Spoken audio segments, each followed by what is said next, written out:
Ricordi mancanti, un passato oscuro da svelare e la comparsa nella sua vita di esseri magici. È con questo e tanto altro che dovrà avere a che fare la protagonista di Angelus. Ciao a tutti e benvenuti su Fiore di Ciliegio, io sono Elisa e oggi sono qui appunto per parlarvi di Angelus volume 1. È una novità uscita negli ultimi mesi per la collana Love Me di Manga Senpai, quella dedicata agli shoujo e affini. È di un'autrice italiana, Eleonora K. Gentile, e il prezzo è di 6,90 euro. Resterò sul vago perché il volume è fine, come potete vedere, quindi se parlassi troppo rischierei di rovinarvi la lettura, ma voglio darvi comunque un'idea di come sia e giustamente di quali siano le mie prime impressioni.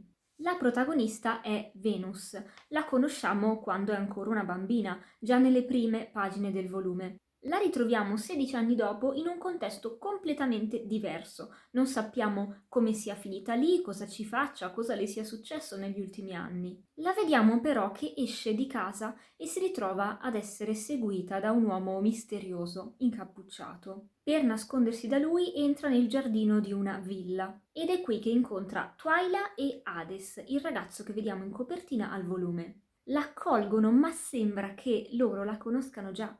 Sembra che siano capaci di fare magie e inoltre gli raccontano una storia che ha dell'incredibile, che riguarda angeli e demoni che a quanto pare esisterebbero veramente. Sto minimizzando, leggendo il volume potrete scoprire tutto per bene. Le sorprese per la protagonista non finiscono qui, anzi questo è proprio l'inizio di tutto. È quasi un'introduzione all'opera, si legge molto velocemente, però ci fa già ben sperare riguardo a quello che potrà succedere dopo. I personaggi che incontriamo qui sono già interessanti, però io sono molto curiosa di scoprire altro su di loro e anche su tutto il contesto. La storia sembra essere un romance fantasy con anche la guerra tra creature magiche, un po' tipo Pendulum della stessa collana della casa editrice. Ha qualcosa che lo ricorda, perciò se state già leggendo quello potrete apprezzare molto anche questo, ma non aspettatevi esattamente la stessa cosa. E questo primo volume già ci svela molto, ma si capisce che ci sono tante altre cose da scoprire nel corso della lettura.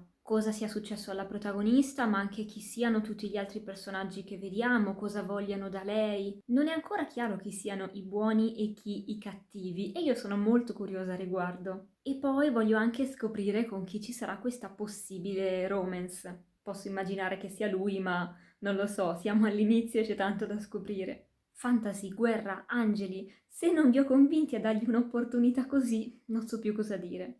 Se l'avete letto anche voi, aspetto il vostro parere nei commenti, sia per fare un confronto tra di noi, ma soprattutto perché potrebbe essere utile a chi si è ritrovato su questo video per decidere se l'opera potrebbe piacergli o meno. Io non ho trovato informazioni su quanti volumi saranno e quando uscirà il prossimo, ma lo aspetto con molta curiosità. Sì, continuerò la lettura perché questo primo volume è riuscito a convincermi e quindi voglio assolutamente scoprire di più. Detto questo, io vi invito a fare le solite cose, quindi mettere mi piace, commentare, condividere il video per far conoscere quest'opera anche ai vostri amici e vi invito a iscrivervi che siete i benvenuti su Fiore di Ciliegio. Vi saluto e se vi va mi trovate sempre qui con il prossimo video.